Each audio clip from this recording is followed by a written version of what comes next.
guys, I'm a breast cancer champion. Yeah. We're wearing our pink.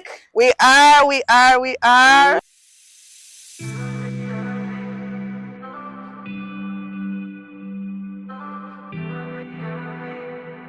Now if you feel the world's against you, Keita Shines can help you. Be the light and be the change and recognize your values. Changing lives and building nations, cause all of us are great ones. And we just wanna see the light in you. We sing, oh, oh, Keita Shines. We sing, Hello, welcome back to the Shine Spot. I am Nakita, and today we have with us Jodie Nephew. Hi, everybody. Yes. Like this, guys, me have to honestly say, this is a retake. We did it before, and it did spoil up. But True. we feel this is going to be the right time. Everything I got just right. And you may be wondering why I have her here on the Shine Spot. There is a reason behind everything, of course. You want to tell them why you think is special for the panel Shine Spot? Because, guys, I'm a breast cancer champion. Yeah. We're wearing our pink. We are. Yes, but before I get to that part, just her being a survivor, outside of that, I would have met her at Puring Heart. But, you know, when you see somebody and your spirit mom would have said, take them. True. It's true. My spirit take them, and then she was more prominent on IG. I don't even know if you're there anymore. But she would be there more and just follow somebody. You know, she shape goodie, she dress goodie. That sort of a vibe you have in your mind. Choo. And you don't understand the spirit behind her or what is making her seem and feel so meek. I say like that. There is something, honestly. And every now and then would a day, man say, all right, Riri. So honestly, outside of the fact that she is a champion in regards to breast cancer, as a human being, as a woman, I love you, I admire you. Thank you so much. True. And just go and do your thing. So, before we get all mushy, we want to know about you. This video is going to be in two parts. You see the second part, you have to watch it. She's going to share about her journey in just being detected with breast cancer and how she survived. But here, we're going to learn about who is Jodie Nephew, where you come from. Give us some background. We're done talking. Let's go. All right, so I'm a proper country girl. I like to tell people I'm from real country, St. Elizabeth peeps. Hey! Shalani peeps, hey! Girl, I tell you. Yes, so I'm from Southeast St. Elizabeth. A nice little community called Ballas Valley. I have a great view of the sea in my background, so I grew up looking at the sea. Life was regular country life. Like, you were kind of poorish, but you never know, so you're poor. Poor wasn't a thing because you didn't know any different. So you grew up content. There was, you didn't feel like you were missing out on anything, really. I was told that I was a bright child, meaning that I learned my lessons at school. After primary school, I went to Hampton School for Girls. Hey, ladies, big up to y'all. All the Hoga Massives. Yes. I went to high school early. But then you took common entrance.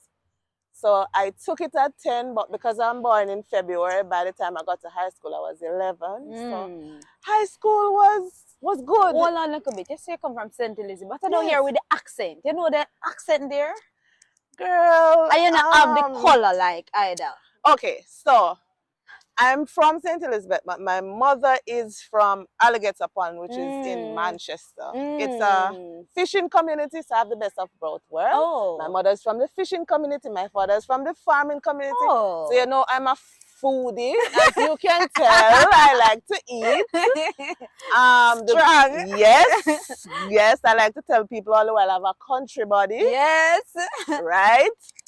So, so life was interesting because every now and then my mama would take me to Alligator Pond. I'm told I was afraid of the sea. I'm still afraid of large bodies of water. Oh.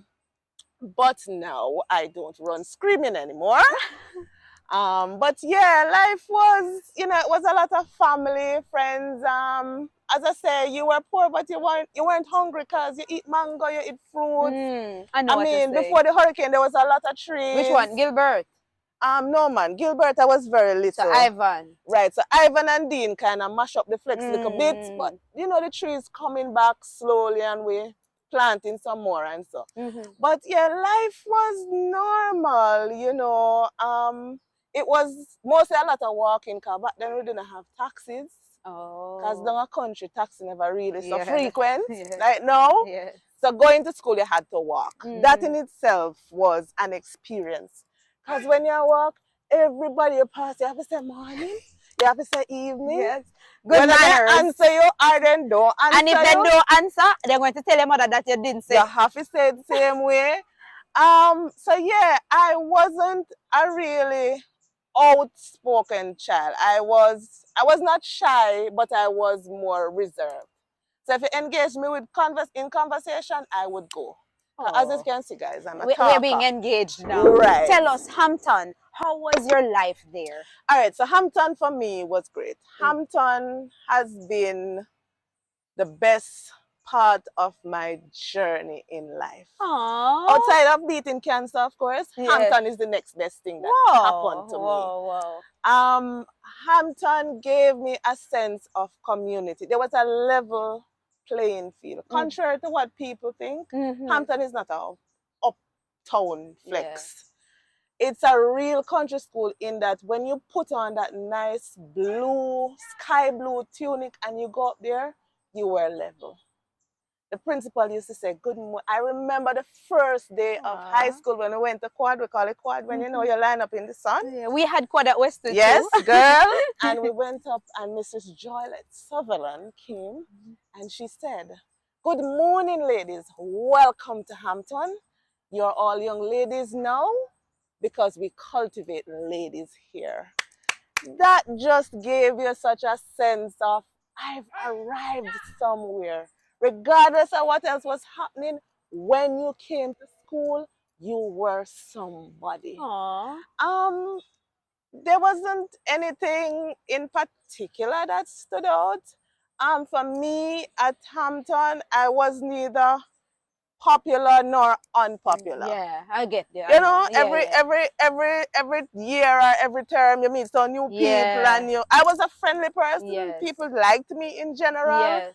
So every year you just meet some new people from all different backgrounds, some rich, some poor, some whatever. But it never really mattered because we didn't have bullying. We didn't have we didn't have tablets and laptops and phone and business. Spend time with each other. Right. They used to have concrete benches and you used to go out and sit on them like ladies and you dare not get dirty. Can I tell you? Yes. And you would sit and you would talk and you would sit under the trees and they had some fabulous lizards in those trees. Can I tell you? Did you say fabulous before lizards? Fabulous lizards. They were big and juicy, but they were there minding their business. That is one of the things I remember, that we used to sit under the trees and there were lizards in the tree. Unprovoked. And we didn't run around like crazy people because they were unprovoked. So it was Hampton, I should tell you, is up in the hills of Malvern. Yes. It's very cool. Yes. Sometimes cold. So you got to dress up in your little sweater even when the sun was hot. That again made you feel special. But yeah, the teachers were great. Hampton was great. Of course, it's not perfect. You had little problems, but I can say I wouldn't change my Hampton experience for anything. Beautiful, beautiful. Tell us about your family life. Siblings. All right. So my father died when I was 4, a little bit after Gilbert. So I don't really remember a lot about him. I have probably one memory, and it's not really a fun memory. It's when he died. So. Yeah. But my mother was a church lady. My mother has always been a Christian all my life. She wasn't a loud up Christian. She wasn't overbearing. She didn't, she instilled in you basic Christian values. People are people. We share food. We, are kind to people. We say morning, we say evening. We have manners. We go to school. We come home. Yeah. I have 2 sisters and 3 brothers. One of my sisters lived with us. I grew up with her. My other sister, she went off to work from early. Okay. And then her kids lived with us. So it was an extended family. Yeah. And it was a nice little vibe. What does family mean to you? Okay, so family to me, when I think of family, I think of my tribe. We call it Mama's tribe. And I've included some people that I'm not related to by blood. Beautiful. Family to me means that no matter what, these are your go-to. I tell people all the while, I kind of a little bit miserable. So sometimes I go from 0 to 100. Right. So family to me means we have a disagreement right now. Me go outside and the mango tree arrive. Me pick mango and carry back to everybody. Even the one where you just quarrel with. That's That's beautiful. simply put. Simply That's put. what family means to me. Simply put. Simply Family to me means when you pick up the phone and you call somebody from your tribe, they either answer or they return the call shortly. That's what family means to me. Wow. Family to me means even if we don't talk for a whole week, next week when we talk, we not talk about, Lord, dash me away. You dash me away. No. It's as if no time has passed. That is what family means to me. How would you describe your mother, given the fact that you had her for most of your life? If you were to tell mommy what you value or cherish most about her right in this moment, what would you say? What I would say is that she was a calm spirit. In that she herself was a spiritual being, but she wasn't overly obnoxious with it. She didn't. She accepted people how they are. She never had a quarrel. She never, people in the community would say to us, I never actually heard her voice outside of when you were speaking to her. Wow. She was a church going lady. So she never just said she was a Christian. Yes. She did Christian-like things. Beautiful. My mother didn't sit down a country we call it seedful. My mother never seedful upon people. She never. And if you were there and you were seedfulling on people, she would just take for herself. Yeah. She didn't.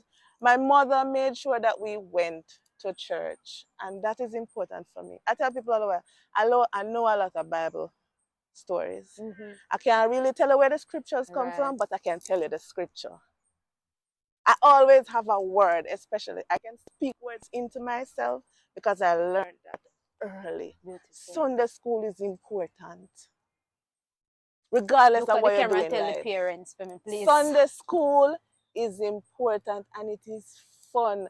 The Bible is one of the funniest, most interactive, most creative books ever written.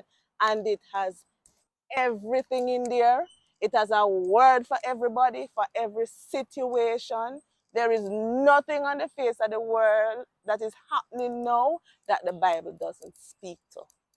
Beautiful. There's no challenge that you can go through that there isn't a similar situation in there and a word for you.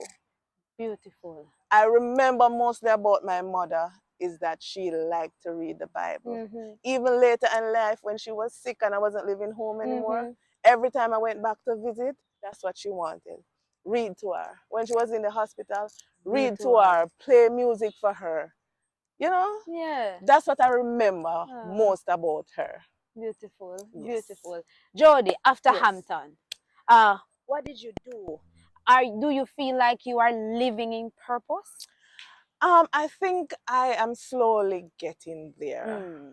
So the transition from high school student to adult was a little bit rocky. I mean, nothing extraordinary happened. It just didn't happen like you're taught traditionally. Okay. So there was no college right after high school. There was go to work, and then while you're working, later on you went back to do a little schooling and things. So, but I can't say anything dramatic happened. Life kind of just went on, you know. There.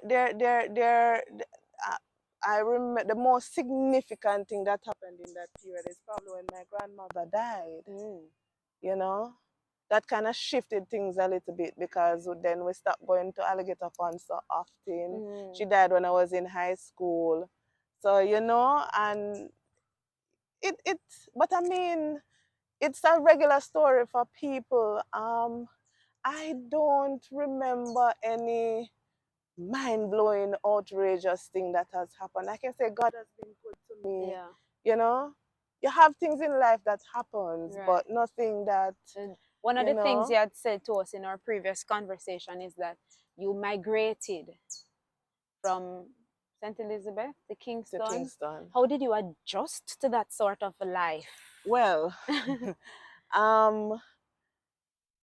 before that, I remember in my early 20s, one of my very best friends from school, high school, he died in a car accident.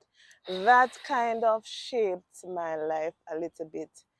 I developed this great fear of driving. Oh. So during that years, I didn't go out a lot. Wow. I like to think I wasn't living my full life at the time. I didn't hear that far. This is the first to send this one. Yes. Yeah. It's something I don't talk about it a lot. But it's always there because he was so young. Yes. He was just about to graduate from university and then it happened. So yeah, that kind of shaped my life. And that kind of, so when I made the transition to come to Kingston now, coming here, even though Kingston has a lot of things to do, I didn't really go out a lot. I would go to work, I would go home. I would go to work, I would go home. And then when I started coming to church, I would go to work, go home, go to church, go home, go to St. Elizabeth, come back. Routine. It was very routine. Yeah. And when people used to ask me about Kingston, I used to say, well, I don't really know. I can't tell you anything. I go to work and go home. Yeah. All of that shifted after cancer. Wow. But we're not sister, there you yet. your best because we have to get there. Yes. We have to get there. Professionally though, do you want to share what you do or? All right. So I work at this great company called Sanitary Removal. It's very small. It's family owned. Yes. It's owned by one of my family Yes. members. Yes. You know those people Yeah. that are not related yes, to so by when we blood? adopt to work because Yes. yes. So it's a great little community. We do corporate hygiene, sanitary bins, that kind of thing. I like to call what I do customer service and project management. Okay. I've been there now for almost 6 years. I've been in Kingston since 2017. It has been great. Beautiful. I mean, I miss St. Elizabeth, but I go back as often as I can, and I appreciate it because when you go back, it makes it so much nicer. Aww. It's nice to get away and go home for weekends. I mean, when you're there all the time, it's as if you don't fully appreciate what it is. I know what you're saying. Yes. I know what So, you're saying. yes. Okay, so before we're about to wrap this section, but before we wrap, on a personal note, given your early life, what would you say, especially to a young person who wants to transition from rural Jamaica to here, or even transition in their lives and feel stuck? Let me tell you how I like to tell people about it. Life in St. Elizabeth was great. The difference with coming here is that the opportunity to earn is so much greater. you get exposed to so much more of life. I remember my niece saying to me, one of my nieces saying to me, you know, sovereign come like foreign. I know that vibe. You know? And when you went to Constant Spring Road on the Mall Plaza, and it's like, but I saw the place, look. So you get a more appreciation for what Jamaica has to offer. Another thing that Kingston did for me too is that it gives me access.